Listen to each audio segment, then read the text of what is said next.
Siapakah yang agamanya yang lebih baik daripada orang yang mengajak manusia kepada Allah? Mimman da'a ilallah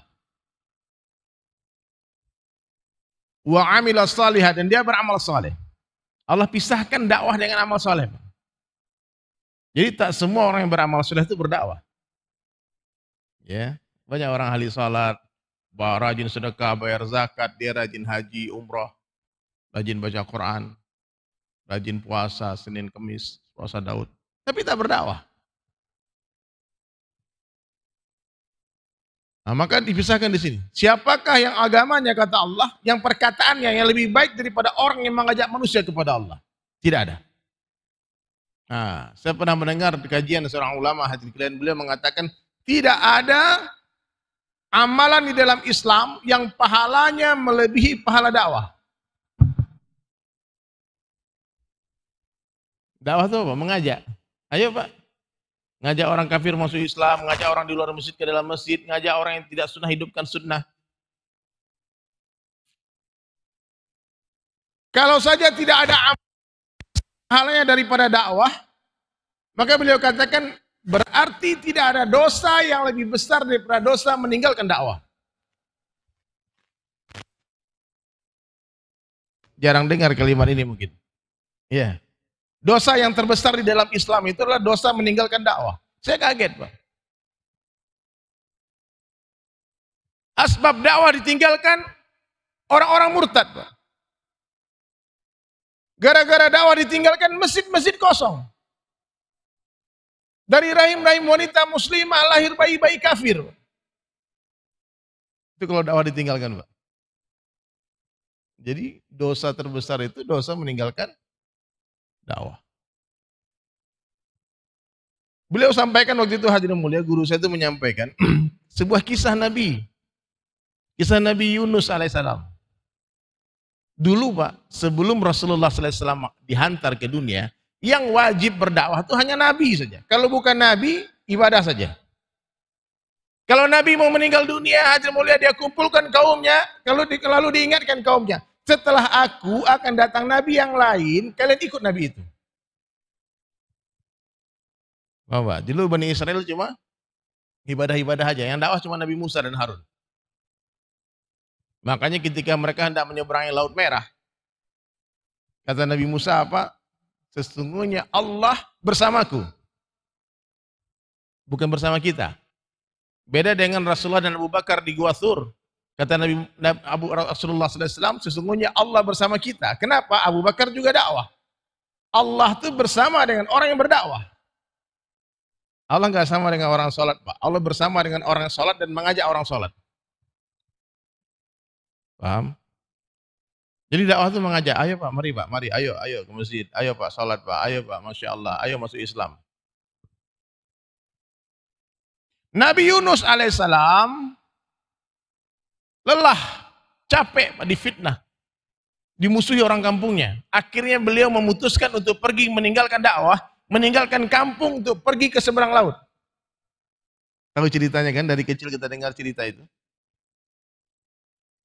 Lalu Nabi Yunus alaihissalam, hadirin sekalian, naik kapal. Rasulullah SAW ketika meninggalkan Makkah, pergi ke Madinah, itu bukan karena keinginan Nabi, Pak, tapi perintah Allah. Nabi Yunus belum datang perintah pergi, beliau pergi. Di atas kapal. Oh, banyak penumpang, passenger kapalnya. Di tengah laut, dihadang kapalnya sama ikan paus. Kata seorang ahli hikmah yang ada di atas kapal itu, ada yang mengatakan dia nahkoda kapal itu ikan sedang menunggu satu orang yang sedang memiliki kesalahan yang sangat besar. Penumpang kapal ini. Ikan itu minta orang itu dibuang ke laut, tumbal, dan dia mau makan orang itu. Di atas kapal itu ada perampok, ada pemabuk, banyak pendosa-pendosa, penjudi. Dan semua mereka mengenal Nabi Yunus alaihissalam sebagai orang baik. Nabi ini. Maka kata satu orang al-hikmah tadi, sekarang kita tulis nama seluruh passenger kapal, kemudian kita undi. Nama siapa yang keluar, dialah pendosa besar itu. Dialah yang harus kita buang ke laut.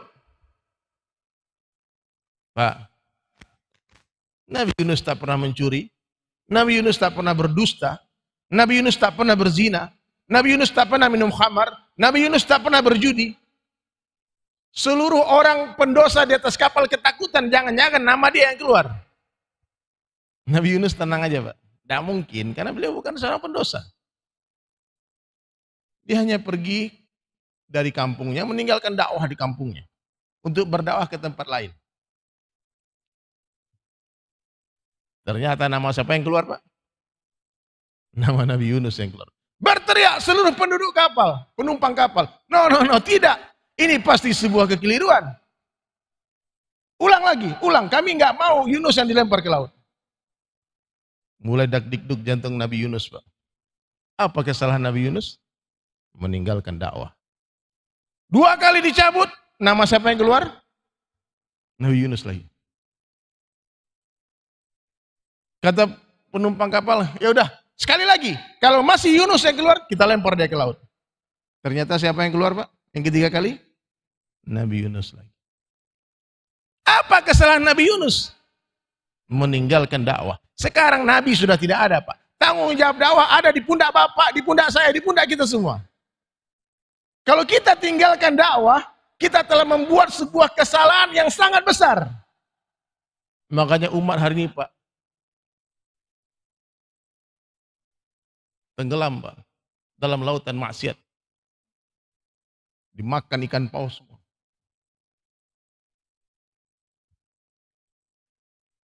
Bisa dipahami ceritanya Pak. Dosa kita apa yang paling besar Pak? Meninggalkan dakwah. Saya sering tanya di majelis-majelis, coba berdiri orang yang pernah mengislamkan orang seumur hidupnya. Ada yang berdiri tapi tak banyak.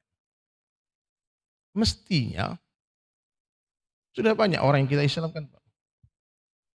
Kalau kita mulai berdakwah. Sayyidina Umar ketemu orang kafir, Umar mengajak, "Hai fulan, masuklah ke dalam Islam." Apa katanya? "Hai Amirul Mukminin, Umar, aku sudah punya agama, jangan diajak masuk Islam." Di depan orang itu Sayyidina Umar angkat tangan, "Ya Rabb, ya Allah, Umar telah ajak dia masuk Islam, dia tidak mau. Selesai tanggung jawabku." Kita bertahun-tahun bertetangga dengan orang non-muslim. Satu kantor dengan mereka. Satu kali pun tak pernah diajak masuk Islam. Bahkan tak pernah didoakan Pak. Bahkan terfikir pun tidak. Dosa macam apa ini Pak? Kalaupun ada orang yang berdakwah kepada orang kafir, dicaci maki sama orang Islam Pak. Dibully Pak, dihina. Apa itu goblok-goblok pergi dakwah? Ilmu dulu. Betul gak Pak? Saya sering dihina orang Pak. Tamatan mana dari Sulaiman tuh? Mana LCMA-nya? Mana kamu gak bisa bahasa Arab kau berdakwah? Saya bodoh Pak.